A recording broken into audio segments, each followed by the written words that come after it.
Casual Magic has been sponsored by Quiver, maker of the Quiver and Bolt deck cases and other fine deck holding accessories. Use the code CASUAL on their website for 10% off your order. We're also sponsored by Architect, the premier site for hosting your decks on the internet. I love them and they love me, and it seems like a good reason for you to use them. You can also support Casual Magic directly by going to our Patreon at patreon.com/ShivanB. And now, on with the show.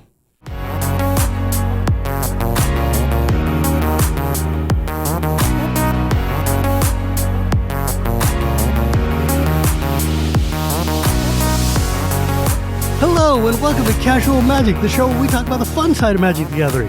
My name is Shivam Bhatt, and Casual Magic is brought to you by Quiver and Architect and my patrons at patreon.com/ShivanB. This is my 250th episode of Casual Magic. This is completely insane to me.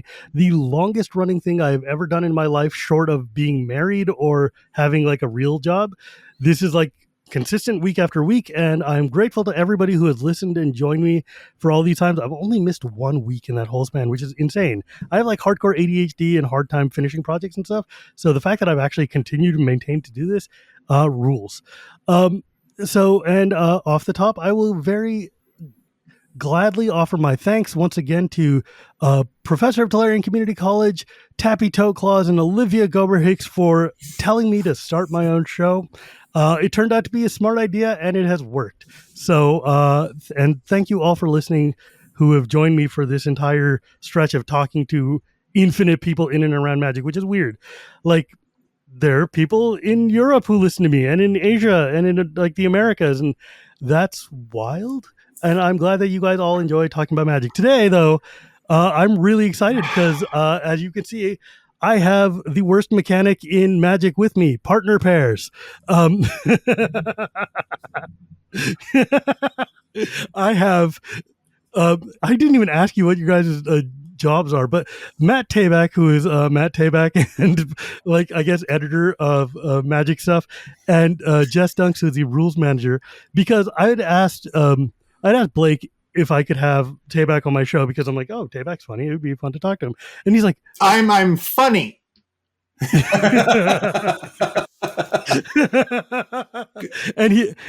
explain. Blake I'm like, funny. Because you're tall, and tall is funny. Oh, tall is funny. My wife still remembers you as being like 15 feet tall when she met you in Chicago. Rounded to the nearest 15 feet, I am 15 feet tall. That is correct. Also funny. Yeah. And funny. I'm going to explain because I have a story, actually. But Blake... That's good. We don't have a time limit, so no, please go on. I'm bro, funny. I have to edit this show. It's as long as I feel like making it. Excellent. But... God, dude, you guys need to... I wish you could hear what we did before we started recording, because this has been off the rails before I even got on the rails. But Rasmussen was like, hey, what if and he's like, for the first time, I have a pitch for you. What if I did Tabak and Jess together so that they could talk about the fusion of like rules and editing and making cards? I'm like, that sounds rad. I would love to have both of them. I would love to have any of them individually. And so it worked out, and the timing was just like set up to be like, hey, 250, let's go. So I'm going to start really quickly with a story. Matt, you and I first met in Vegas. In Vegas, I think it was 2015, 16. When did Amaket come out? It must have been I believe 15. You. Yeah. The point is, there was a Nicol Bolas, like, there was this game that we did where you were like, I was dressed up as one of Nicol Bolas's minions. There were like 3 of us, and you were prancing around doing wrestling things, and people were trying to, like, we were unveiling the Scorpion God, and there was this big sculpture that people had to pick out of it or whatever, and like the heroes were trying to fight and do it, and we were acting as like the Bolas minions trying to fight, and because I remember you just roaring, untap, upkeep, draw, and the whole audience just screaming with you. I appreciate this memory. This is an excellent memory you have. Unfortunately, what you are remembering is a good friend of mine, an excellent game designer by the name of Ryan Miller, who was playing Nicol Bolas. No, but you were the announcer. I was the announcer, correct. Ryan was playing Nicol Bolas. Yes. Who coined the infamous untap upkeep draw every time it was his turn. That was so fun. It was awesome. A lot of fun. Is that when we met? That's excellent. That is the first time you glimpsed my tallness, my funniness. That was great. Actually. And the fact that you were just a very big presence. I appreciate you. It's been a while. I'm happy to be here. So a couple notes. I don't know if obviously that this is a good rehearsal. That intro was awesome. When we actually start recording, when you introduce me for real, this rehearsal is just obviously we're fooling around. Taping this for the editor to balance. We're messing around a bit. We're checking levels. We're doing insider things. We're cool podcasting terms, whatever. Make sure you smash that like button. Whatever the kids say. When you introduce me for real, you dude. When you introduce me for real, let's lead with my job title. I am a principal editor with Wizards of the Coast. I've been with the company for like 17 years now. So has it really been that long? It has. I think that affords me a little bit more respect. I think I don't, but it's a nice thought. My height is obviously impressive. My humor is obviously vast. These are things you remember me by, but perhaps, I'm here to talk about the fun side of Magic, because what is more fun than copy editing? Am I right? So when we record this for real, and eventually, if you have a second guest, hey Jess, we'll get to him. But we'll just want to lead with some of the accolades. We want the audience to feel like they know me. I want to bring them inside. All right. Let's back to from the top, people, places. So I will keep that in mind, Matt, and we'll get back to you. Jess, right. Nice to meet you. Nice to meet you as well. I don't think I've ever actually met you in person except for this here now. Oh, Jess, Shivam, Jess. Yep. No, I don't think we met. We've interacted on Twitter a few times. I go through spurts of being active or not active on Twitter, and we've interacted on Twitter a few times. But I think that's the only interaction we've had. I don't think we've met before, so it's awesome to meet you and be on the show. Because I have definitely been like, here's a weird rules question for an upcoming card that somebody has asked me that I am not capable of answering. Jess, can you answer this weird rules question? And like most of the time, it's even something we've thought about before. Yeah, well, isn't that your probably your job to do? No, it is, but it's already getting in the weeds here. But like, it is impossible to catch literally everything every time. But we go way deeper than you probably think. Well, I mean, I guess that's kind of like part of what I was really interested in having both of you on for, is because of the fact that there's this really, like, I don't think people understand how complicated and weird and tricky the rule set of Magic is. Like when I started, it could fit into a little pamphlet that you could shove into the starter deck, right? Like they don't make starter decks anymore, because probably the pamphlet would be the size of like a commander deck attached to the back of it. But one thing I've learned from being on, like, working peripheral to the Commander Rules Committee is that the rules of Magic are insane. Yeah. And just completely nuts all the time. And I don't know how you guys manage to keep all this crap straight. Like, every time I read one of the rules update, because, like, according to Stibs, I'm like one of the 4 people in the world who reads the rules updates that get posted on the WotC website, but I read them religiously because I love them. But every time it's like, we have to move all 700 of these numbers one over because we're inserting a new card type right here. And I'm like, oh God, just the amount of pain in the butt that it would be to have to redo the whole rules and then redo all the linking rules that go back. Like, your jobs must have a lot of just making sure all of the pointers are pointing where they point to. That's some of it. For me, that's relatively easy as the rules manager. A lot of those can be just kind of like, not everything, but that kind of thing you just described, where it's like we're just changing a number. That can be kind of find and replace kind of thing, and then I hand that over to a principal editor like Matt, who has to actually double check that work. But yeah. Matt, weren't you rules manager at one point? I've been rules manager on 2 occasions, actually. Yes. Why did you move off of that? So, rules management is back. So the first time I was rules manager, I was rules manager at the same time I was an editor. So I held both positions simultaneously. Magic was not as large as it is now. We weren't making as many sets as we do now. So it was capable for one person to do this. I like to joke that my position was replaced by 3 people. No. But that's that's more a function of how much Magic has grown and how much the audience has grown and how much we all grown when we look at how many cards there are, and now there's a lot of things we're doing, and Magic's a lot bigger, and there's Arena to consider, and there's Magic Online, and there's a lot more to look at. So the first time I was Magic Rules Manager, I held both positions, and eventually it just got to a point. I was Rules Manager for about 5 years. And which was a record at the time, and it still is a record. Jess is doing a fine job. He very well might break the record. He's going to get to 4 years and 11 months and suddenly disappear into a porthole.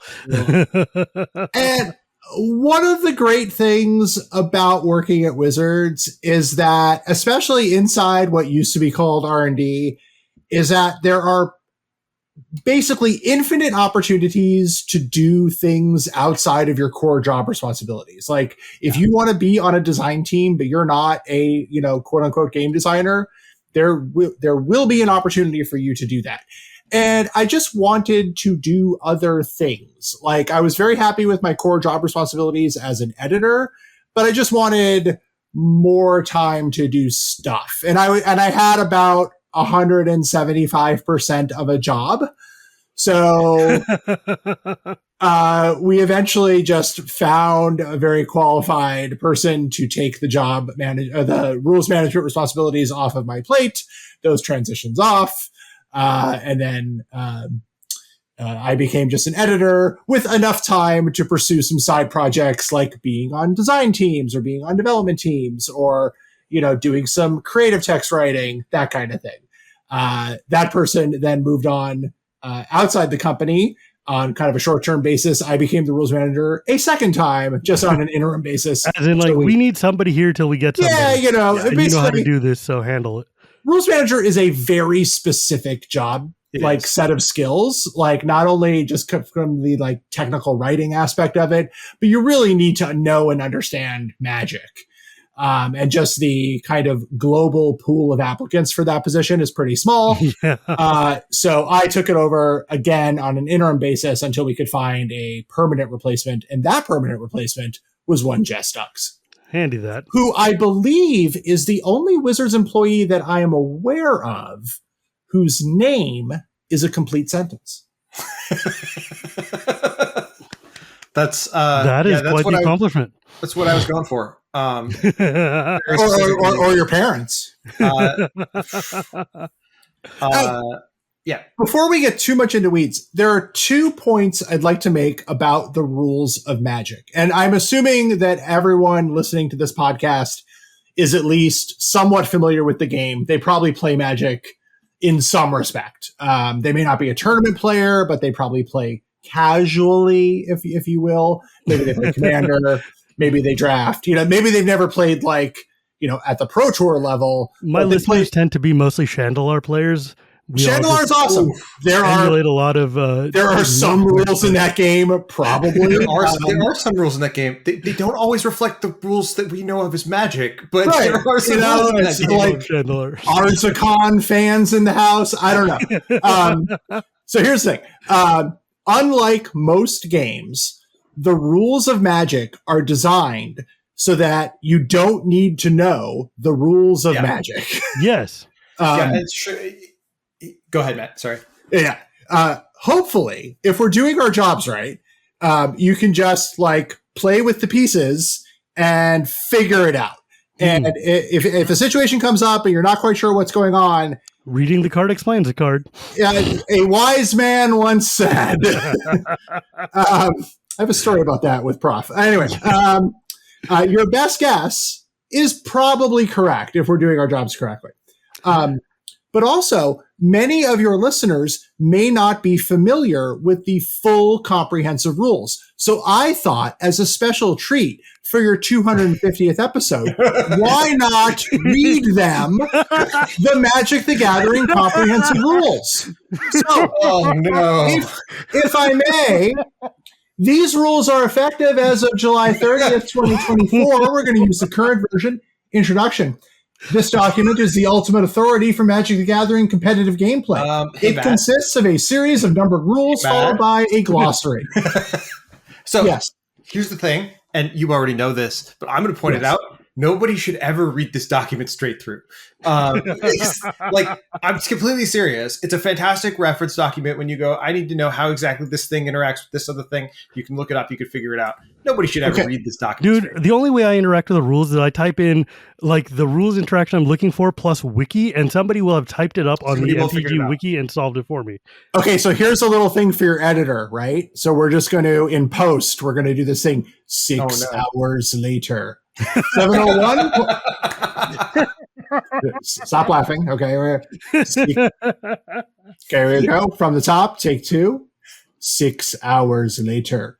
701.46b. If a player is instructed to venture into the dungeon while their venture marker is in any room except a dungeon card's bottommost room, they choose an adjacent room, following the direction of an arrow pointing away from their current room. If there are multiple arrows pointing away from the room the player's venture marker is in, they choose one of them to follow. They move their venture marker to that adjacent room. I love dungeons, by the way. I know that they must have been a real challenge to do rules-wise, but I'm a big fan of that mechanic a lot. Hang on, this bit ain't done. Oh no, Matt. And now the Commander Rules Addendum. 8 hours later. 903.12a. Brawl is an option for a different style of Commander game. Brawl games. Remember Brawl? Does anyone out there remember Brawl? I was the world's #1 fan of Standard Brawl. I still love that format. I think it's one of the best ways to play Magic is to take your pre-release deck and turn it into a Brawl deck and just jam it afterwards. I was literally the only true believer, but you guys tried to sell it as, look, it's 60-card Commander, and everybody got pissy, and then nobody played Brawl anymore. I have a soapbox rant. Not how I remember things, but I'm messaging Gavin Verhey as we speak. Gavin has heard me drunkenly yell at him about Brawl before. Like you all know, I mean, the Gavin's Unknown event where he makes us build sealed decks and then build 60-card Commander decks is literally Gavin's way of getting us all to play Brawl without telling us he's doing that. It is sneaky and cheeky, and like by the third Unknown event, and I figured out what he was doing, I was like, you sly bastard, you managed to make this work anyways.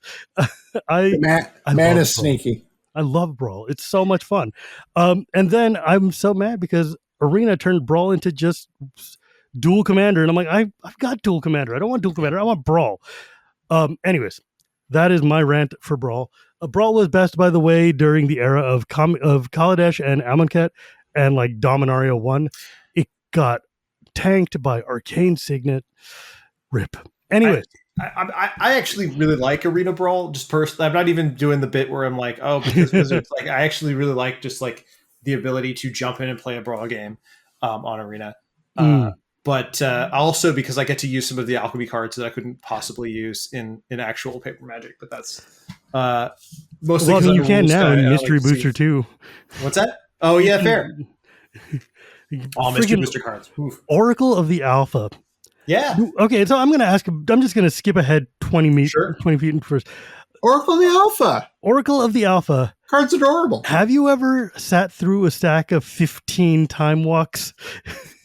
It sucks.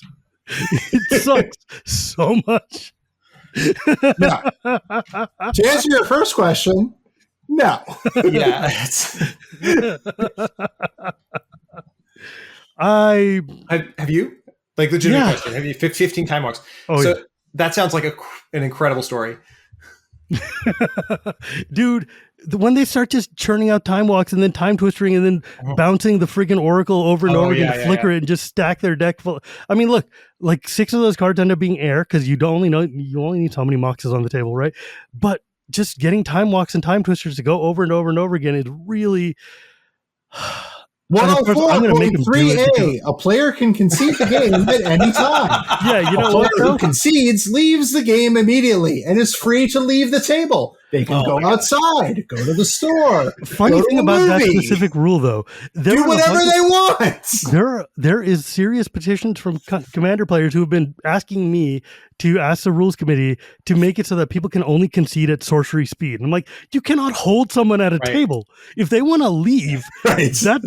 That's kidnapping. It's very important that our concession laws do not run afoul of kidnapping laws. Literally, yeah, I'm sure that's king making and like, oh yeah, they're conceding and they're tactically. The law says if they want to go, they can go, and tough. Yeah, the Magic rules do like basically account for the concept that somebody can just pick up their ball and go home, and we go, okay, so if somebody takes all their cards and leaves, here's what happens, and that's all the rules for conceding. I do have a question though, because this will come up to a couple of times, which is that monarch or initiative. Yeah. If the active player has the monarchy and they concede, who gets the monarchy?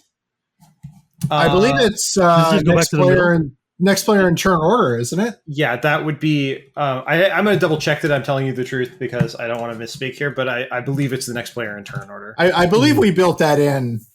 Yeah, I believe it's active player, and if it active player, unless the monarch was the active player, in which case it's next player in turn order. Yeah. Okay, that makes sense. I'll speak up later if I find that that's wrong, but that sounds correct to me. Yeah, I mean if you're the monarch and I attack you and you concede before I hit you, I get the monarchy. Like you can't weasel your way out of me taking the monarchy from you by conceding. Also, that is one hell of a concession, is just to spite monarchy. Right. I believe we built those rules to stop that. Yeah, we definitely built the rules around not allowing that for at least for the initiative. I obviously wasn't there for the monarch, but the initiative takes a lot of the initiative is effectively the same principle as a monarch. Yeah. I've always thought that if the monarch goes clockwise, the initiative should go counterclockwise, but I have not been able to figure out a way to make that happen because it's like you hit, you get it. I'm like, yeah, but it would be more fun if they just rotated weirdly and intersected. But that's my own, like, I'll make a sub game for that. In fact, it reminds me of a card in an upcoming set. My eyes are darting off screen because I'm looking it up in the file right now, where I made the following development comment that I will read to you, even though I can't really divulge details about the card itself. Let me see if I can find my comment. No, I get to play the game at my actual home computer. I get to play the game where I try to figure out what card he's talking about without looking at the card. Fireball. Well, you can look it up because I'll read the comment. It says, has the concession problem where a defeated player can just bow out before letting this hit them. But I think we let tables sort that out for themselves. I love that. Whatever that is, I want every part of that. Where basically our choices are, and like I said, I can't go into a lot of details as to what this card is because it's in a future set, is we can add a bunch of, so like with the monarchy, we were able to do that in the rules, where it's a pretty elegant rule to have, right? Like you're the monarch, I attack you. You're like, nope, I can see you. Like, despite the table, you're like, I'm at one life. I can't avoid losing. I'll concede. Haha. Throw everything into chaos. You're like, nope, I get the reward. I was going to finish you off. I become the monarch. With this card, it's a very card specific thing. It's not a rule of the game. So we could throw a bunch of words on it to kind of account for that. And we've tried to do that on similar cards before. There's one that's out there that I forgot what it was. It's an existing card. I can't even remember enough details to think of what it is. It's like we can throw a bunch of words on the card to try to account for this possibility that we're like, essentially it's like when it deals combat damage to you, do a thing. But like, or if it's attacking someone who's no longer in the game, and that's like 4 lines of text for this weird, that's just like, let casual tables kind of police themselves, right? It's not worth all that text. That is, in fact, my overriding motto as a member of the CAG is like, look, dude, we can handle most of it. But that leads into a question that I've actually been really curious about, because Magic cards have been getting wordier and wordier as they've been coming over the past few years. And I don't think that's like a slag or even a note. That's just fact, right? Strixhaven was like an encyclopedia on both sides. Is it? I don't know that it is. People cards aren't very long, but the other ones are. People perceive that they are. I don't know if that's true. I believe it is true. I don't know that it's true. That's not the heart of the question. It's more importantly, new mechanics come out all the time, and there's a complexity in getting the mechanic onto the card and explaining it in such a way. Like, I'm imagining this probably like the biggest challenge for you guys together is like, how do we take these cards that have to have reminder text to explain to you what Exert does or what Cloak does or whatever the hell, and still give them room to make the rules text of the card? Like, is that why we don't have enters the battlefield anymore, but just enters?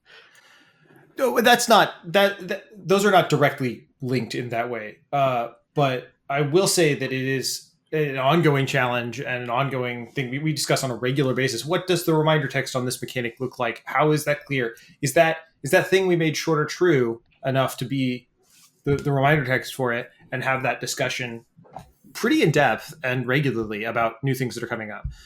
As for enters, and Matt can talk more about this and that information, but like, that's just it was kind of two things. It was one, obviously we like making things shorter when we can and they still make sense. And the second one was, as soon as we said, hey, let's try this out, from our perspective, players didn't notice. I hate it so much. I know that not. I've been playing since 1994, so sure. Like, well, you're a comes into play player then. I still say comes into play. Yes, and you still can. No one. And I still say when this is removed from the game. Yeah. Yep. Removed from the game. Damage prevention window. It's just like enters doesn't feel like a full sentence to me, and I don't want to rehash. It's not. There are words on either side of that word. I just wish it said like maybe a rhyme. It's just a verb. It's not full tense at all. So is summoned. Yeah, I mean, we definitely had discussions about kind of. We had similar discussions when we were talking about this at the time, but this was just, it was a long conversation, involved a lot of people. This is where we ended up with it. I personally like it. I know not everybody's a fan. I mean, we'll get used to it, I guess. Like, yeah, that's true. Well, one of the goals was to introduce as little a change as possible. So we did a similar thing for another game that Wizards does called Duel Masters, that went through a similar phase of what we call Uber templating, which is like changing phrases and terms that are used on a lot of cards very frequently, not like ability specific terms. And what we found with Duel Masters was it used a more creative approach to it. So they changed their terms. I forgot exactly what Duel Masters. Yeah, I forgot exactly what Duel Masters used. The thing with Duel Masters, though, is that the game is actually produced solely in Japanese. So although we template all the cards in English, they're actually produced in Japanese. So fun fact, I was actually the Duel Masters rules manager for much of the same time I was the Magic. How do you manage two rule sets in your head like that? That must have been really. That's not as hard as you'd think, actually. Careful calendar. Yeah. I don't know. There are some similarities. Like they're not completely different games. Sure. They are very different games, but not completely different games. But some of the templating principles apply to each one. So one of the ideas we had when shortening, and I'm always on the lookout for templates that we can adjust and make shorter, because my earlier joke aside, are cards getting longer on average? A little bit. So we're fighting against that in various ways. The thing to understand, I think, is that words on cards are not the enemy. Words are cool, because words are what make the cards do stuff. if everything was vanilla creatures, nobody would be playing the game very long. That game gets boring after a while. I said very long. But Chandelar, you get to run along the map and make bad trades. Yes. So like words are not solely the enemy, right? Like everyone wants their cards to do cool things, and how you get them to do cool things is you write sentences on them. Sure. So we accept that, like, the cards. But I mean, I think we things. can say like the Deans from Strixhaven were maybe high watermarks for amount of words that probably should reasonably be on a card. Yeah. Now, does every card need to do 6 things? No. Does any card need to do 6 things? Maybe. Like trading posts. Right. Like, and there's a lot of tools in the toolbox that make things cool, like resonance and like, do the abilities talk to each other? Like, are you painting a cohesive picture? Something like Trading Post, even though it's got a bunch of words on it, it kind of tells you a story, right? So even though it's got 4 abilities, the abilities all kind of flow into one another. Those are my favorite kind of cards. You kind of don't notice that it's got all these words because it all kind of, it's like a poem. Yeah. Right. And those are the best kind of designs in my mind, right? Because the whole thing kind of flows together. The Strixhaven Deans, I'm going to look them up. I mean, like, they sure also exist in Magic. Yeah. Like, double face cards kind of face an additional challenge because they essentially have 2 cards worth of text on them. Yeah. Like, I realize that's a cheaty example because it's just yeah. But like, okay, one of my favorite things to do, because me and Wheeler go through like all of the old sets that have ever existed and we talk about cards, and it's always fun to look at a card from like Alpha, Beta, Unlimited, Dark or whatever and see things that are like 4-point font and have like 350 words, and then you look at the Oracle text and it's just like, copy target creature. Yeah. Full stop. And you're like, oh, counter spell. It's like, huh. Okay, yeah. When are spells going to become different than spells? When are spells going to become Because it's really, really frustrating when you're teaching a new player that everything that is not a land is a spell, but spell is also shorthand for instants and sorceries. But like, blah, blah, blah. There's this whole like nomenclature in Magic that's just really... Well, the answer to your question is probably never. Yeah. Like spell is an ingrained rules term. We don't have a good word for instant and sorcery. Yeah. And I totally get that, like, player slang is a thing, right? And player slang can kind of take one of 2 directions, right? There's the mill road where player slang becomes so prevalent that eventually that other games take it, and it just becomes kind of enters the zeitgeist, and we're like, we kind of make it an official term.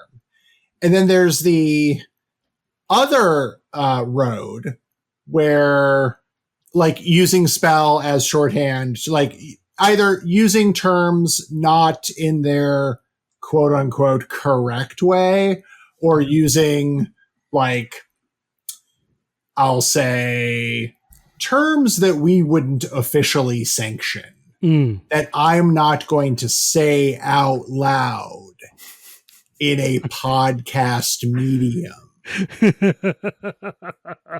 If you know what I mean. Like manlands?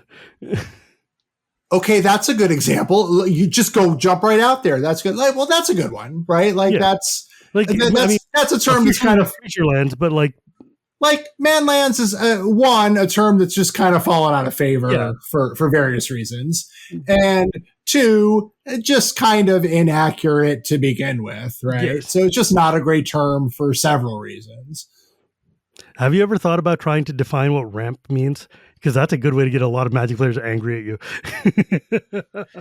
People get really pissed when they're like, that's card selection, not ramp. I'm like, Jesus Christ, shut up.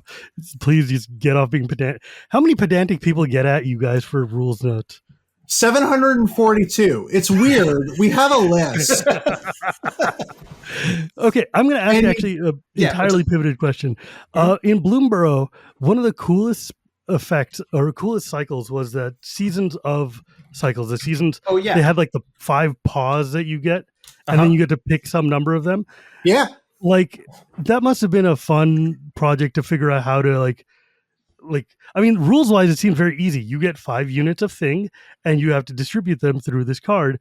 But like, how did you decide on pause, or like, how do you like map that out in a card form? Is that just thematics? I'm sorry, was the last word you used there? Is that just Thematic? Oh, thematics. I mean, the paw print definitely is thematic to Bloomburrow as a whole, right? Because Bloomburrow has this cute animals I everywhere. love that set so much. We could have done this with just about any icon that wasn't already taken. And you're right. Compared to some of the other mechanics in the set, this one is fairly straightforward. How did we decide on the paw print? I don't think we did. I think that was a combination of design and creative, although Matt might have a different memory of that. No, I actually, Bloomburrow, a world filled with appetizers. I didn't. I worked a little bit on Bloomburrow. I did the lead editor for Bloomburrow, a very nice editor who I don't know if he wants his name mentioned. So I would give him credit. I want to give him credit, but it occurs to me that he may not want his name mentioned in a podcast. So I'm not going to. It's got weird all of a sudden. He was out sick for a couple of weeks, so I took over the set for a couple of weeks. But that was really my greatest experience with that set. The symbol itself was obviously designed by a graphic designer who sits somewhere, not human. But like, did it pose any problems for you guys in terms of just like when you're writing the Oracle text or whatever for these things, you have to come up with a new designation for paw print? That one was a little weird. But that one didn't cause very many problems. Yeah, I guess it's just like at the end of the day, it's just things, things, make a choice. Yeah, I think the most notable problem about that is it needs kind of like a text designation, and the most natural thing to use was P for paw print, but P was taken by the generic Phyrexian symbol found in the text of Rage Extractor. And only Rage Extractor. And only Rage Extractor. That was a Scryfall random that I had the other day. Because it wasn't like a specific colored Phyrexian mana. It was just the generic Phyrexian mana symbol. And Rage Extractor doesn't even use it as a proper symbol. If you look at the card, it's just like it's the symbol part of it, but not like in the back circle you'd normally see a mana symbol in. Right. It stands for like if you cast a spell with any Phyrexian mana symbol, because it was trying to signify no matter how you paid for it, no matter what color it was, just this generic Phyrexian symbol. So in Oracle, that symbol used to be bracket P bracket, but we wanted that for paw print. So now paw print is bracket P bracket.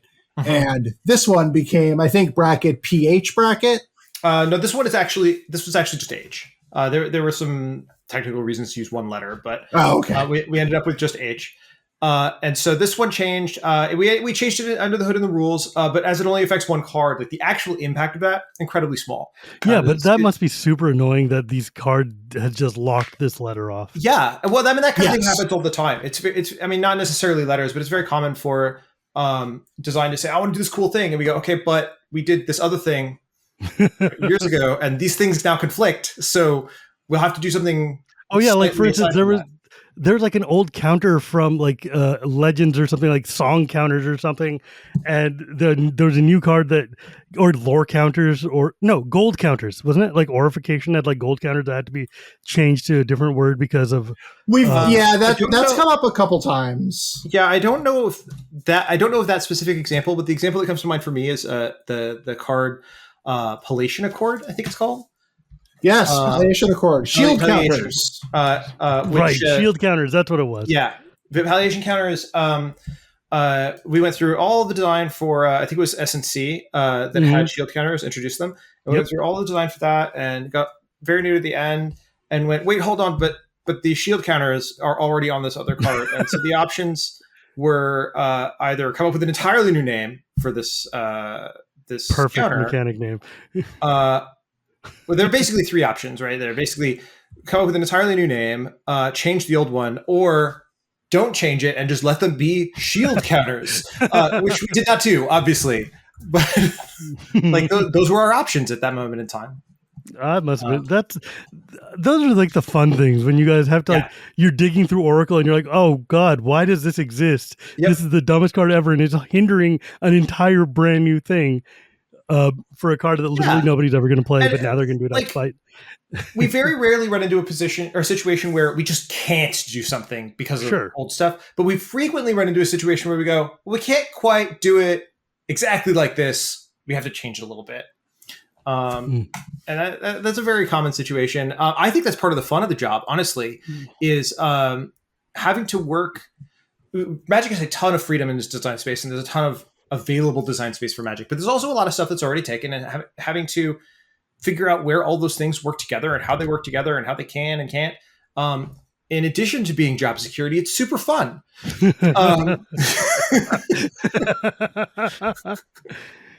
Yeah, I mean that's true. It's super funny to me, though. It's like, do you guys ever run into issues where you have to change the way like a rule works because it'll work differently in single player versus multiplayer? Sometimes the most common, well, not necessarily a rule, but maybe a card. Or is that like something that design handles and you guys just kind of accept it? That's usually a conversation. Is a like back and forth. Is one of us will say, "Hey, how does this work in multiplayer? Do we actually want it to do this thing that it currently does?" And we decide that we either do or we don't. Sometimes it really depends on the focus of where the card is. Obviously, if a card's in Battle Bond, we care a lot more about how it interacts with the two-headed giant experience than we normally would, because that's the focus of the product. The assist mechanic and everything, right? Like making your partner pay for your counterspell, right? Or I ran into a card. I was searching for something unrelated to Battle Bond just today, actually, and I ran into a card that said creatures your team control has haste. And I'm like, this is the oddest template because we don't say things that way. But that's not a Battle Bond card. No, it's not like a card. Yeah. Gosh. And so, like, to answer your question, though, we as far as rules go, when we're formulating a new mechanic, we do consider what is this going to do in multiplayer.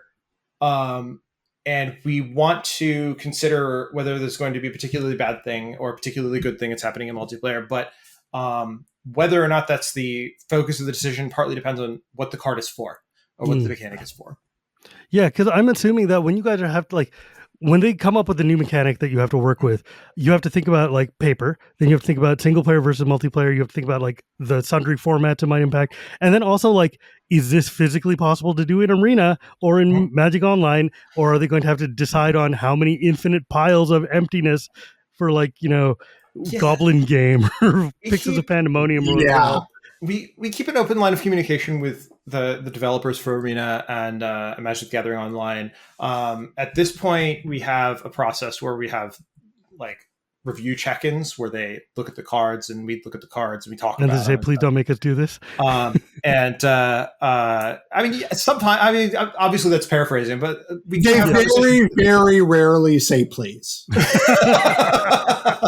That's not true. They do frequently say please.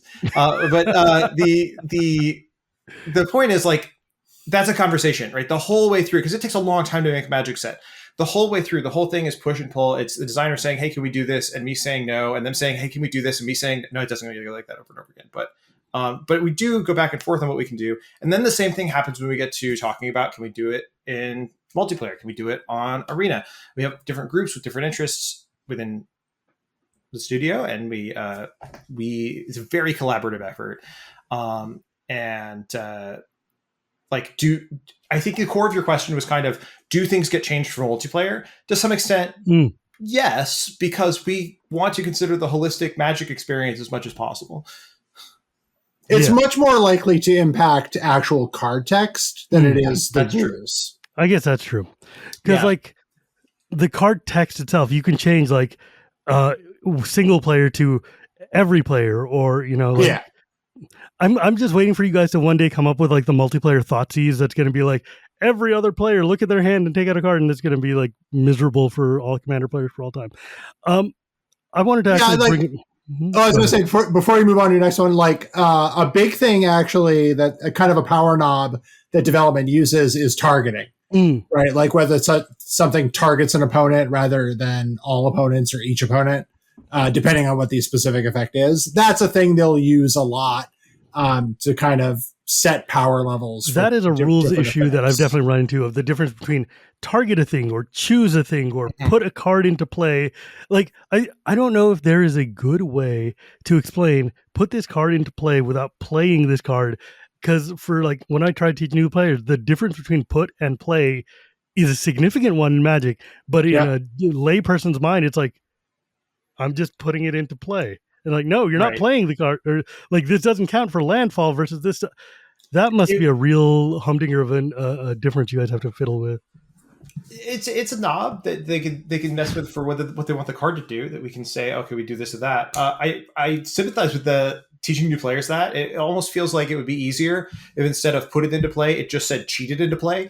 And you could be like, and then you could say, oh, whenever it says cheated into play, it doesn't count as playing it because you're cheating. Oh my god, I love that. I can't help but wonder if it wouldn't be easier for new players if instead of saying things like into play, we instead said, like, maybe, I don't know, onto the battlefield. If we had some sort of flavorful term that differentiated it from playing or casting, if we said put it I am onto an old the battlefield, man. Shut up, okay. I wonder if that would help players understand. Okay. A friend of mine gave me a box of Mirage cards, or I got a box of Mirage cards that he'd been sitting on, like a literal starter deck of Mirage. Hooray! Awesome, starter deck Mirage. It's awesome. That's and in it was a shallow grave. Ooh. You guys all know what shallow grave does. Yes. But I was just thinking about, like, man, this card templated back in the old days, like, put the top creature card of your graveyard into play as if it had just been played. The creature is unaffected by summoning sickness. Remove that creature from the game at the end of turn. It is literally all words that do not exist in Magic anymore. I especially enjoy the last sentence. Remove the creature from the game at end of any turn. Yeah, end of any turn. I will choose not this one. Not this one. Your turn. Nah, not yet. Soon though. And I'm like, man, I understand early Magic had to spell it out because we didn't know. We had no context, right? But sometimes it gets a little like, bro, this work on that. Let's polish this a little bit. Like alpha time walks, just making people lose. Oh yeah, target player loses next turn. Well, damn, for 2 mana, really? That's it? Wow. Yeah, or fireballs, like X things go Y ways. Well, wait, that wasn't Time Walk, was it? No, that was the like early proto version of Time Walk. Right. That wasn't alpha. That was like the early. That was like the Garfield playtest version. The next, it's like gains. Player loses next turn. Yes. I wanted to mention real quick. I am really glad that with energy coming back, you guys chose to. You guys chose to not not put 8 stupid dots on the thing and instead say you gain 8 or pay 8 energy to do this thing instead, because that was my biggest challenge in Kaladesh, was trying to parse how many friggin' dots are on this. That was your biggest challenge? I mean, I love that set. So yes, we did it. Do you remember during the packs where Kaladesh was previewed, I brought food that had been brought in from the story, the tepla I brought, and I gave it to you, and you started just crying because of the heat of the food. There were so many stars in that food. There were many stars. It was so good. I was so happy. That's really funny. No, I'm really glad that you guys decided to air in the... Me too. This food, so hang on, we're not off the food yet. This food that you assured me was mild. Hell, I mean, it's mild for me. You did not properly translate that into this. I'm sorry, I did not take planes into account while bringing my friend. My friend. Do you see that? That's a cheesehead. I am from Wisconsin. I'm sorry, I forgot salt is too much for you. I appreciated your generous offering of food. Yeah, but the thing is, you just like took a big old hunk and just shoved it in your mouth, and I'm like, I am not one to approach cautiously, but I require some care. As I recall, you started coughing immediately. I wanted to live. So good. I required oxygen. Oh my God. It was, however, delicious. Yeah, but also once I regained consciousness, I was incredibly thankful that you had shared your food with me. I don't really talk on food. I can think of, it's most of what I talk about. I can think of no greater. Okay, bye. Are we done? No, I was just looking for a thing. Are we starting over? No, because I actually wanted to show you something. From the top. Hey, everybody, welcome to Casual Magic. My name is Matt Tabak, and I'll be your guest today. I'd like to thank our sponsors. There was some deck company and someone who makes boxes. I don't know. Buy Magic Cards. On behalf of Wizards of the Coast, a company that Jess Unks and I work for, we'd like to remind you all to purchase Magic Cards. Hashtag WotC shill. Thank you for your business. We appreciate each and every one of you. Tell a friend. Oh God, my wife is going to kill me. I'm going to keep. We'll be back after these messages. No, basically, I was looking because I have the original copy of Jedit Ojanen from the Legends beta playtest. And, that's right. I saw that on Twitter or something. Yeah, I posted it, and it was really, really cool. And I was like, "Oh, look! I wanted to show you because Magic players want to show their cool things off." We're like, yeah. And it's like, look, this thing is cool. Mm-hmm. But it's too far for immediate reach, so I'm just not going to bother trying to grab it. I have a playtest deck here from the other day. I would love to show you, but it turns out do you guys I like my job stickers? More than I like any of you. No. Fact. Do you still print out stickers and paste them on things? Like when no. You're doing playtest cards? No. We have advanced beyond this technology. Fancy. Mm-hmm. We now have a different technology. It must have been during pandemic, it must have been a real challenge to playtest. Mm-hmm. Like if you guys are all in lockdown and have to, I don't know, play over. Jess, honestly, I thought there'd be a follow-up question there, and I was thinking of how I was going to BS my way out of it. I'm glad there wasn't. Dodged one there. Don't tell him. Yeah, we had to get creative during that era, you know. Play a lot of mental magic. Judges Tower. I actually joined Magic. No, I didn't join. I've been playing Magic for forever, but I joined Wizards in January of 2021, and 2020, 21. I don't know what year it's. Years mean anything anymore, but it's 2024 now. Yeah, it's 2021. Basically, we were kind of everybody was working from home all the time, and so we just jumped into the middle of this like really crazy time. Designing remotely was weird, and we do most testing in the office now, but it was a wild time to try to do everything remotely like that. Yeah, Wizards now Wizards has gone to a kind of a hybrid model. Yeah. Some people work from home exclusively. We've got plenty of employees that don't even live in Washington anymore. They're just free to move about the country. Some of us work from home most of the time, like me, that come into the office on occasion. And then others are in office full time. Most of the R&D so it's like folks, every game company and tech company then. Yeah, kind of. Pretty much the pandemic taught us how to be a better remote company. So yes. The reason I bring it up is because one of the biggest rules hassles in Modern Memory is mutate, which is one of my all-time favorite mechanics. And also just like, if you've ever put a mutate stack on top of a scoot swarm and then just watch that thing go off and have to make infinite tokens of like figuring out what the hell all these things do. Mutate's great. I love it so much. The rules of Magic, I have often said, Magic is kind of like a car. You can enjoy driving a car you don't need to know how every piece of your car works. You need to know how to drive the car, right? You don't need to know exactly what happens when you hit the brake pedal. All of the mechanics involved. You just need to know that when you hit the brake pedal, your car stops. You don't need to know exactly why a mutate stack on a Scoot Swarm produces what it does. I mean, have you seen that rules interaction where you can bounce a mutate stack commander and send like 400 things to the command zone? Basically, everything in the stack goes that's on the mutate stack. There's that one card which says you can return commander to the command zone, and if that's like a Nethroid that's been mutated on top of a bunch, all of those other cards go with it to the command zone. Yeah, that's correct. To be clear about that, that's only if it's already going to the command zone. If you like unsummon it, they all go to the appropriate place, except for the part that's your commander. But yeah, that is wild that you can just end up with stuff stranded in the command zone that way.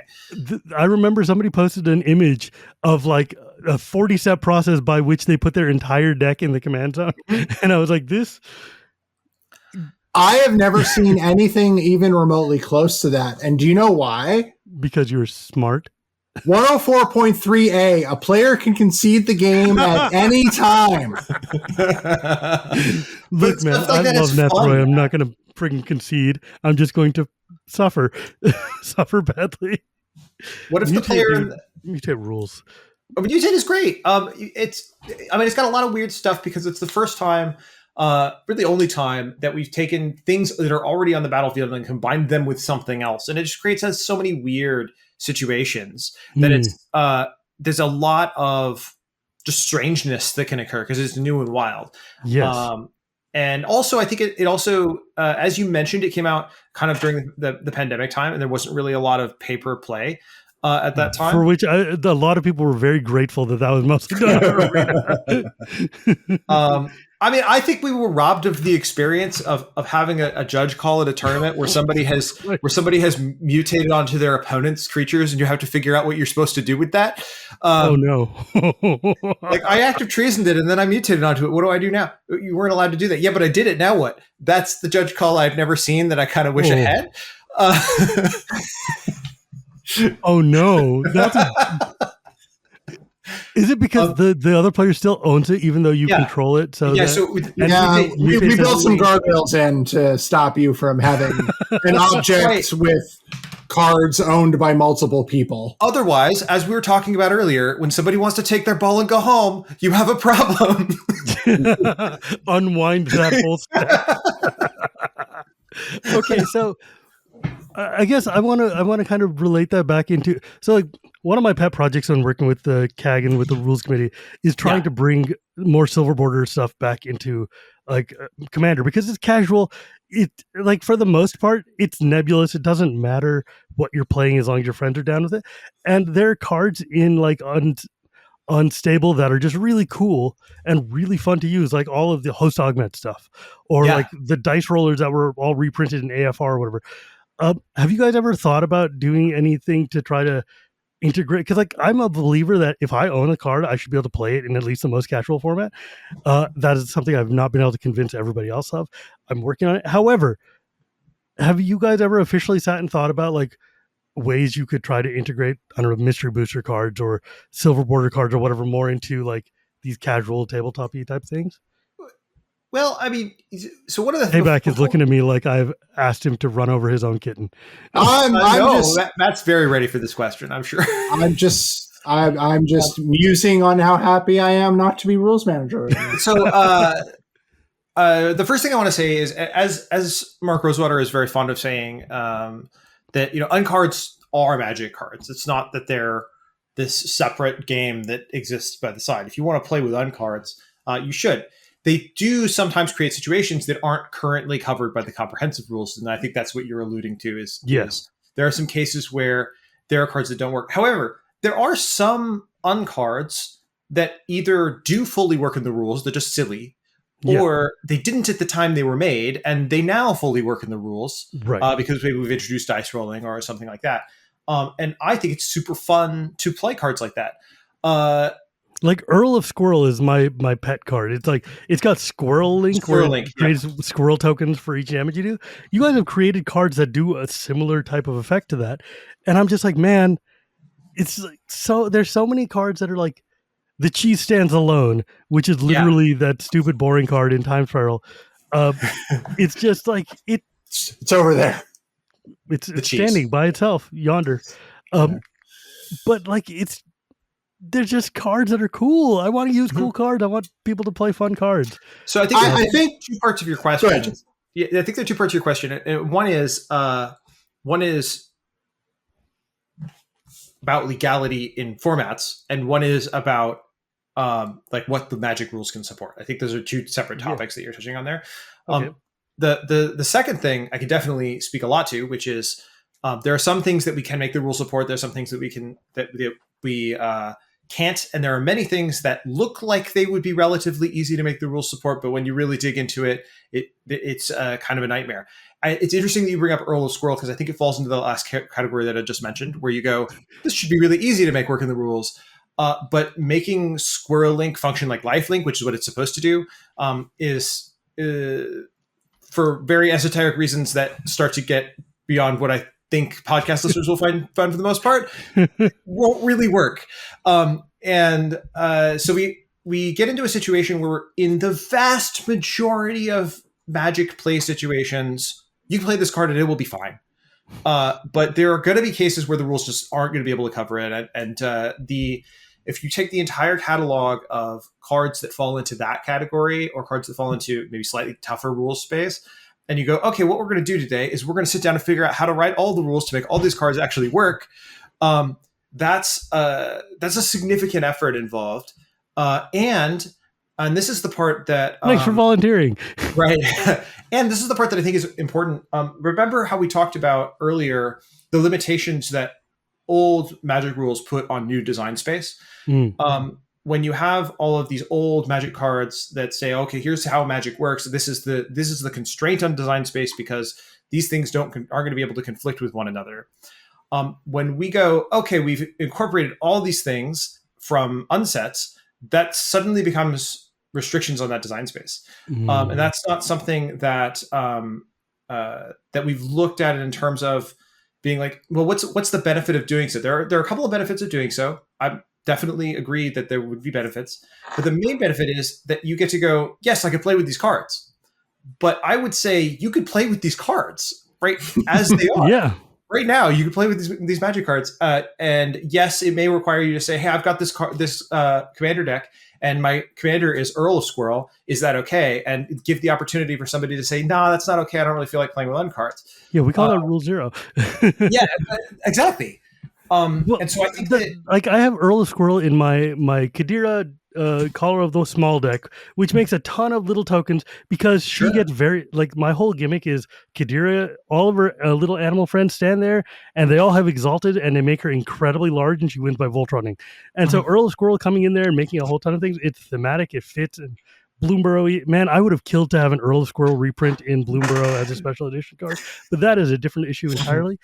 But just like, there's so much people who just immediately look at Silver Border and they're like, I don't want none of that crap. And I'm like, no, you don't get it. This card is fine. It works. Just chill.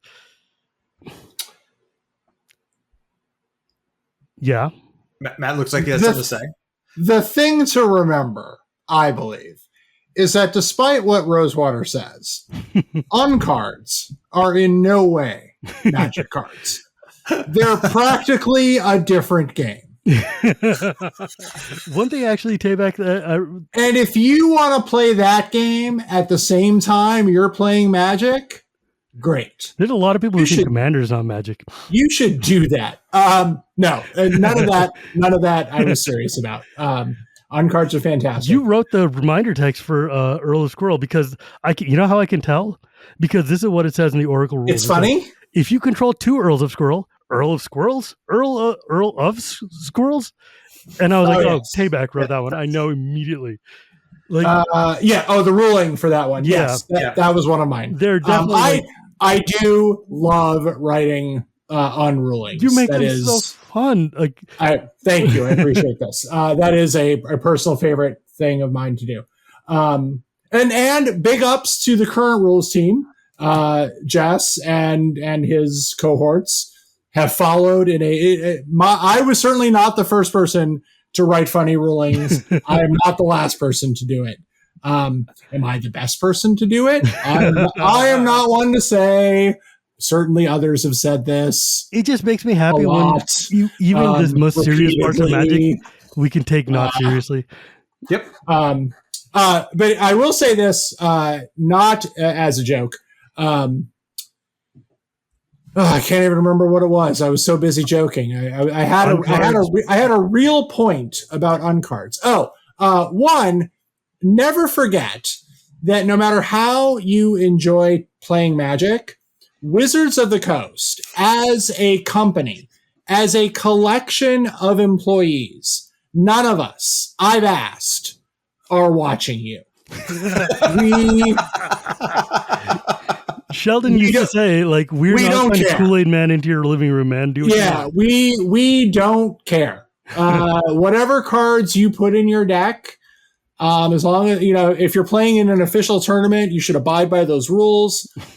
But I am not going into your kitchen. Your kitchen specifically, I would have questions about what you're cooking first because we have history. I made homemade pizza today out of things I grew in my yard. No, pizza's got real potential, but we have history, so I'm going to ask some questions before I just waltz into your kitchen. If you're playing at your kitchen table with your friends, I don't care. Do whatever you want. Do what's fun. Rule 0 for life. Magic, some people think of as a game, but I'm here to tell you, Magic is in fact 19 different activities in a trench coat, only 15 of which are actual games. The other 3 are building castles out of your bulk. One of them is like enjoying the lore. One of them is making art. One of them is collecting. Podcast, man. Yeah. Podcasting is like Magic is like 9,000 different things. So just find what aspects you like and do it. I heard rumors there were people out there that don't like Commander.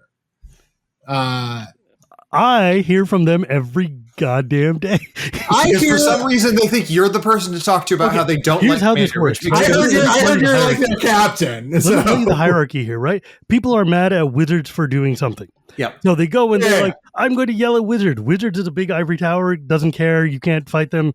Okay, fine. I'm going to get mad at Commander. The rules committee is bulletproof and they don't interact with people, they don't care. Okay, well, I'm going to go to the Commander Advisory Group. They're all content creators. 90% of them are smart and don't interact on Twitter or are too busy actually doing content. And then there's me who likes to just be on Twitter and loud all the time. All right, we're going to go to the brown guy and yell at him. I'm like 7 steps removed from the thing they're mad about. Yep. But it's my fault as a full representative of all things casual Commander to just. There's a joke in the CAG and RC that I am the tank of the rules committee because I draw all the fire. You're taking all the face damage. I'm going to start yelling at you online for unrelated things like sports. When Walking Dead came out, people got mad at me for like weeks, and I'm like, I don't make the goddamn cards, man. I think I like this plan. I think I'm going to blame you for all my bad playtest drafts. Believe me, dude. Yesterday. Okay, so after the Nadu thing happened, and I got a lot of heat because literally I just exist. Now, for the listeners out there, by the time this podcast airs, the Nadu thing is a thing that you have forgotten about. Yeah, so don't worry about it. It was a nothing. It was a nothing. NBD, whatever. The point though is more interestingly is that I posted some stuff and most people were very angry at me because, oh no, Commander's ruining Magic design forever and ever. I'm like, okay, yeah, fine. Someone quote tweeted one of the things I said where it's like, look at this stupid modern grinder who's just hating on Commander for no reason. And that's why I just threw my hand up. I'm like, bro, I can't at this point, if you think I'm angry, because I wrote like, stop designing for Commander because I was like just angry about something. But someone quote tweeted me and was like, look at this just modern plain asshole. I'm like, I don't. What do you want me to do now? People project their preconceived They're notions. just angry about something, and Yeah. I'm the thing that gets Right. angry at. And I'm like, all I know is this: the opposite of love is apathy. So if they are displaying anger toward you, it is because behind it all, they care about something. that's exactly That's that's true. the kind of empathetic approach that I try to take here, because like, look, I've had 250 of these conversations, right, with people from every spectrum of Magic, up and down, people who are very peripherally associated, people who are barely associated at all, or people who are just like us, deeply, deeply entrenched in the game. And the real essence of it is that we're all here because this is a thing we like a lot, and it's really fun, and we really enjoy talking about Magic with each other and sharing these stories and talking about how cool all this stuff we do is. Like, Magic is fun. If it wasn't fun, we wouldn't be wasting our time and our lives and our money doing this. And I try to remind people, I'm like, look, man, the cure for talking about Magic is actually playing Magic. Like, Yeah. just go and play a goddamn game of Magic. You will feel better about your life, and you will remember every time you go to a Magic Con or you go to a Command Fest or go to your F&M, you feel better. I mean, yeah, you might have had a crappy night and you'd be like, oh, you know what? I got rocked by that stupid Shieldred deck or whatever. But you know what? You were still jamming and you were having fun while you were doing it. Like, coming on Twitter and coming into these spaces where you've got nothing to do but just take whatever else you're angry at and funnel it through this. Like, look, in my real life, I'm also a priest. I'm a Hindu priest. I'm a person who talks to a lot of people. I help these guys out, and I do a lot of, like, social work and stuff like that. And so I see a lot of people who are taking the anger at things that they cannot control and venting at things that they can, or that they have some modicum of control over, or like they're not mad at me. They're just mad, and I am the steam valve that is going to let them release that pressure. And like, early on, I was just like, yo, I accept this role and I understand what I'm here for. And if it makes you feel better to just get this out of your system, go ahead. And it sucks sometimes, Yeah. but also, It but at can. the same time, dude, you know what, man? If I can help you get this out of your system so you can move on with your day, then fine, let's go. It's just Twitter. That's but fair. that also means that sometimes I get some really stupid tweets. Yeah, I'm like, bro. That's the territory. and also, like, I know this is going to land on deaf ears for the other two people in this call, but you can just not engage with Twitter sometimes if you want to. You could just stop. Not my clout. Bro, I've worked really hard for said clout. Yeah, I get that. I But get my that. ego. And it can have an impact for sure to stop engaging for some amount of time. But like, I think it's important to point out for people that, like, sometimes not engaging is just what you need for your mental health. Oh yeah. And but yeah, I also agree totally. People be mad out there, and it's wild. And the stuff people complain at. I mean, dude, I used to be a games journalist. So I used to work for, like, video game magazines and video game websites when they existed. And like, I have gotten yelled at for every kind of thing you can imagine. And it's just like, yo, you know what? Magic players don't send bomb threats to my house. That's all I'm saying. So it's much easier. It's much nicer to deal with. But you know what? We have kind of hit our hour here. And Okay. this has been super fun. And I want to have both of you back sometime. I have a question before we go. Oh, are we actually going to start the podcast now? Are we recording? Yeah, we were just in the pregame chat. So If you're we're ready, going to we hit can get record, going I with got it. 2 questions. Before we get to that, you said this was episode 250, Yeah. which means 249 times you sought out a guest for this podcast. And you passed on me. I sure did. And finally, episode 250. I wanted you on for the You prismatic episode. finally, hang on. I'm going to go to my web browser here. Casual Magic Podcast. Well, look at that. Casual Magic. There's a list of episodes. I can look at all. Look, oh, here we go. Dana Fisher was a recent guest. She's lovely. Yes. Known her Uh, since she was 6. bunch of people. Tom Lapelli, excellent person. He's Former really good. coworker. Rachel Weeks, love her. David Absolute McDarby, Benny Smith, Andrew Brown. Yeah. Andrew Brown was actually a lot of fun to talk to. Oh, yeah, he's a hoot. He gave me these cool fire sleeves. Yeah. Those are awesome. Jim David. Oh, he bribed you. Is that how you get a good spot? Is that how you don't have to wait until 250? I'm just saying Gavin turned me into a mystery booster card. What have you done for me, Tabak? Jim Davis, Infinite Tokens, Trick Jarrett, Mental Misplay, Bosch and Roll, Light Humphreys. There are a lot of people here. Well, thank you for finally getting around to little old me. 250. Yes, Matt, it is all about you, as we know. This guy for the prismatic episode. We were 200. You get some dude here. You don't even bother putting his full name. LSV. What is that? I don't even get his full name. Luis Salvato. Gavin Duggan returns. Duggan was on here twice before I get on. Look, man, he's my boss. I got him twice. I think yes, I've had the most. How many questions how many commander? What do you ask him about Canada? How many questions about Canada could there be? Whoa, sorry. Who do you think's going to win the Stanley Cup this year? Well, it's not going to be my Sharks because you're goddamn friggin' what commander? Golden Knights keep wrecking my life. You should find a new sport. Look at all this. Look at all these wonderful guests you've had. BDM was on here. Gab Nassif. Yeah, dude, that was so cool. I got talking Daniel to Nassif. Holt. Holt beat me by 80 episodes. Okay, that one actually hurts a little bit. Yeah. Anyways, dudes. This has been great. Yeah, thank you both so much for joining me. I want to have you on sometime because I've got more detailed rules questions, but really I don't. Ooh. I can make the rules up. Nobody cares. Like I can say anything I want. She is so nice. She was so intimidating when I first met her, but she's actually like the sweetest person. You know what's really funny?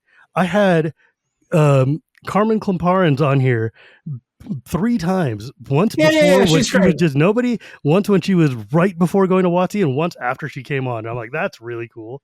And I had that's fantastic. Look at all those repeat people you have. It's wonderful. Yeah.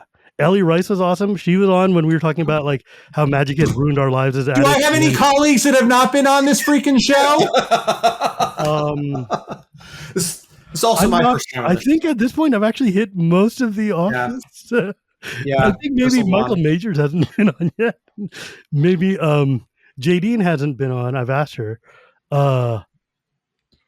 I would say there's like 4 people in R&D I haven't talked to, and then Matt Tabak. Are you recording in Vegas? I'm doing a live panel in Vegas. And when? Sounds more like a threat, Matt. A live panel? Yeah. Live? Human Wheeler. Yeah. We're going with no delays? Well, no, it's going to be taped and then put online later. Oh, is it? Yeah. You're welcome to come. It'll be fun. Or it would have been fun 2 months ago. This is not being recorded in August. Oh, yeah. I'm not allowed to use profanity, apparently. Although you use twice. Yeah, but you know what? Blake gets mad at me if you do, so I'm not going to. Twice. Okay, so if any stuff went down at Vegas and you were like, Matt seemed really weird in Vegas. I don't know why. This is why. If you find me hanging off the spear by my ankles, the Vegas spear. I am not going to do that. I'm just going to come on. I'm just going to crash your show. Yeah, please. Not violence. Anytime. I'm not going to hurt you. If you ever want to come on a live show that we do one at every Magic Con. It's super fun. We just talk about magic sets. I'm just going to crash your show. I'm not going to do anything bad. I'm still stuck on the logistics of hanging off a sphere by your ankles. How does that even work? Okay, one. It's so. So real quick, this is all just for show. This is shtick. I'm not actually going to put a lot of effort into doing anything. Yeah, of course. It's too alone. Yeah. One, yeah. Definitely not hanging you by the sphere by any body part, let alone anything. This was super fun. Thank you. Yeah. Yes. Thank you both for joining me. I would say this is the part where you get to plug your stuff, but really, if you want to see what they do, read literally every Magic card and in a row sequentially. Please buy our stuff. Hashtag WotC shill. We have merch. We have merch. We have merch. Buy our merch. I would, but I'm still hit that like and subscribe button. Yeah. Hit the bell to make sure you hear when new episodes show I should up. actually make merch. It's $250. Yeah, you should. Cedric, it's funny. Can you make tall sizes? If you make tall sizes, I'll wear something. Cedric Phillips made a shirt for me with the Casual Magic logo, and he even designed this really cool sticker. Oh, yeah, the one that doesn't look like any recognizable character from any popular franchises. That is completely original art. Yeah, it's totally just a fan art, 100% copyright me. Yeah, it definitely does not look like any character from any video game you may have ever. Yeah. Man, you make something like that, your popularity will mushroom.